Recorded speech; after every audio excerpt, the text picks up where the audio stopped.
Assalamualaikum warahmatullahi wabarakatuh. Baiklah, sebelumnya bagaimana kabarnya anak-anak? Semoga kalian dalam keadaan sehat walafiat ya. Amin, amin ya rabbal alamin. Baiklah, kita sudah sampai ke materi selanjutnya dan kita tinggalkan pelajaran kemarin yaitu mengenai drama-drama kehidupan. Saat ini kita belajar mengenai menggugah kesadaran berliterasi. Ya. Baiklah. Kompetensi dasar apa saja yang akan kalian lalui? Ya, literasi yang sudah kalian ketahui adalah membaca ya.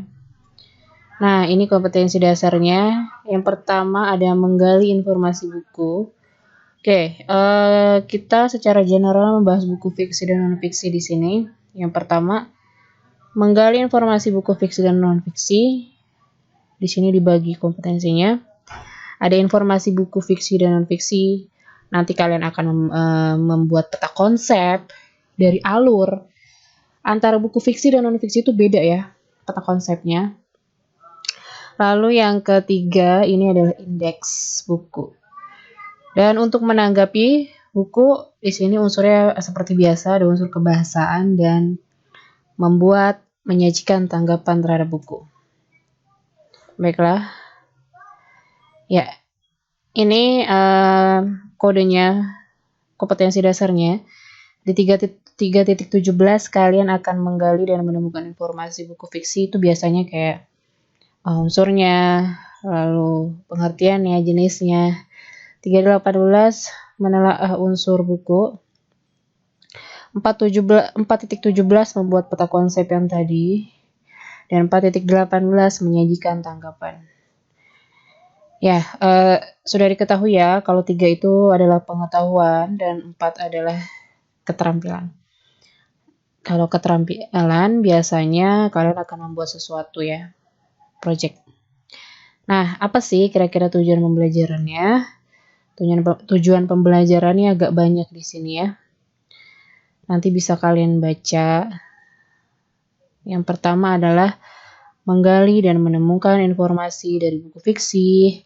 Lalu kalian akan membaca, menelaah, berdiskusi, membandingkan, mengamati, lalu juga merangkum, membuat pertanyaan, mengamati contoh komentar, dan menyajikan tanggapan. Itu adalah tujuan-tujuan pembelajaran yang ini nggak hanya di satu kali pertemuan ya, ini bisa sampai 6 atau 8 kali pertemuan. Baik, dan sekarang adalah ini pengertian unsur. Ibu jelasin dulu, kalau yang ini yang fiksi ya bukunya. Bisa novel, roman, cerpen, dan lain-lain. Dan ini adalah buku non-fiksi. Buku pelajaran, sains, dan lain-lain. Nah, ini pengertiannya. Buku fiksi adalah buku yang berisi karya sastra berupa kumpulan cerpen, novel, puisi, dan drama. Informasi dalam buku fiksi adalah unsur pembangun karya sastra. Pokoknya kalau kalian ingat fiksi, ingat yang namanya khayalan, imajinasi, atau istilah kasarnya bohongan gitulah ya. Kalau yang non fiksi adalah karangan atau tulisan yang dibuat berdasarkan kejadian sebenar-benarnya atau peristiwa yang benar-benar terjadi dalam kehidupan sehari-hari ya. Banyak kalian ditemui di buku-buku sains tuh ya. Seperti fisika, ilmu-ilmu kedokteran dan lain-lain. Nah, ini jenis-jenis buku fiksi dan non-fiksi yang tadi. Oke. Nah, ini fiksi dulu ya, novel. Ini ada contoh novel. Novel adalah buku yang berisi cerita seseorang. Tokoh utama nih biasanya yang satu, dia menceritakan siapa. Nah, ini contohnya tengah hari di Pigeons, nah, atau anak rantau. Dia jadi ceritanya hanya berfokus satu orang. Oke, hanya berfokus satu orang. Biasanya tokoh utama dengan segala pro dan kontranya. Alur ceritanya bisa menarik perhatian dan informasi menimbulkan klimaks. Klimaks adalah puncak ya. Informasi penting yang cirinya adalah apa sih? Mengandung cerita mengenai kisah hidup seseorang, narasinya panjang, narasi memaparkannya panjang. Contohnya di sini adalah ini karya-karya sastra lama ya. Siti Nurbaya, Tenggelamnya Kapal Van der Wijk, 99 Cahaya di Langit Eropa, ini yang baru nih. Dan Bulan Terbelah di Langit Amerika. Selanjutnya roman. Roman mungkin kalian agak masih asing terdengarnya ya, karena memang kalau roman sendiri biasanya karya lama ya. Jadi karya fiksi yang menceritakan beberapa tokoh dengan alur ceritanya yang mengandung hikmah dan cenderung mengarah ke cerita klasik. Jadi kayak cerita model-model zaman dahulu gitu. Karya sastra memiliki ciri pertama adalah menceritakan kisah hidup seseorang dari riwayat ya sampai dia meninggal. Ini seperti Pahlawan Sudirman dengan judul Kupilih Jaran Gerilya ya, roman hidup Panglima Besar Jenderal Sudirman. Ini adalah salah satu contohnya. Ya, lalu juga ada Neraka Dunia dan lain-lain. Ateis, Anak Jakarta, dan lain-lain. Nah, ini cerpen yang kalian suka baca, ada di media cetak, di daring yang sering kalian baca di handphone ya, di ponsel kalian masing-masing mungkin ya. Adalah karangan fiksi yang memiliki narasi jauh lebih pendek ya.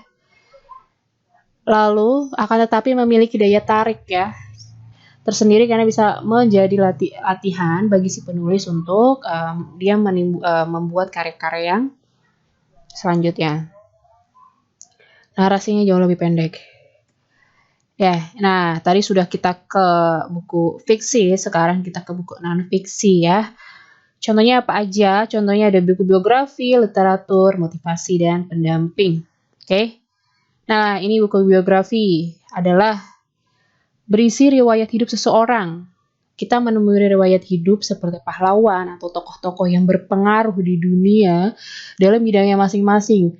Entah itu bidang politik, bidang seni, bidang tulis-menulis, teknologi, dan lain-lain.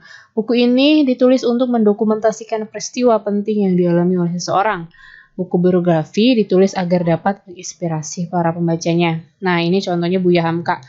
Buya Hamka itu menginspirasi banyak orang dalam segi banyak ya. Pendidikan iya, dalam segi seni iya. Dia kan banyak menulis buku ya. Lalu buku-bukunya itu sekarang sudah banyak sekali dijadikan film. Ada Tenggelamnya Kapal Van der Wijk, lalu juga ada yang kemarin baru itu ada, gue lupa namanya apa.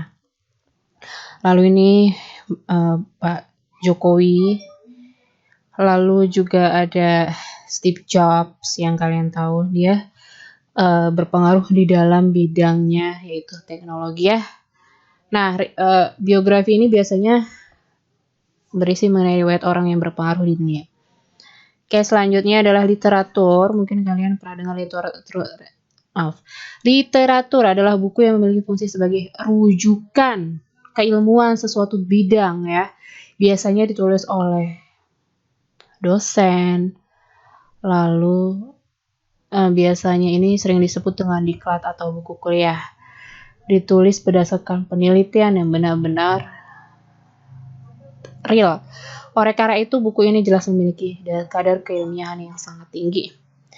Nah, karena memiliki kadar ilmiah yang sangat tinggi, dia itu ditulis sama dosen atau peneliti. Ini contohnya Etika Hukum Kesehatan dan Biokimia Harper. Lalu, ini adalah buku motivasi, adalah buku yang berisi kajian psikologis untuk membangkitkan semangat bagi para pembaca. Buku motivasi dapat disusun berdasarkan kajian keagamaan, moral. Nah, biasanya juga ini ditulis oleh entrepreneur ya. Biasanya membagikan kisah-kisah suksesnya dia. mungkin juga dari riwayat hidupnya dari nol, dari zero menjadi hero, atau dari nothing menjadi something, itu di buku motivasi. Yang akan diberikan motivasi dan energi baru kepada pembaca untuk meneruskan hidup dengan semangat. Ini contohnya inspirasi motivasi B.J. Habibie, dan ini Rahasia Milenial Kaya dan Mandiri karangan Deddy Corbuzier. Nah, buku pendamping itu seperti mendampingi buku utama. Biasanya disebut juga pula buku pengayaan ya. Ditulis setelah buku utama. Contohnya kalian kan punya buku cetak nih. Lalu pasti juga ada LKS-nya, itu adalah buku pendamping. Baik, di sini cukup sekian materi mengenai literasi, namun di sini masih banyak ya materinya, tapi Bu sampaikan di materi 1 dulu. Dan terima kasih sudah menyimak. Nanti kalian akan menerima tugas-tugas ya. Assalamualaikum warahmatullahi wabarakatuh.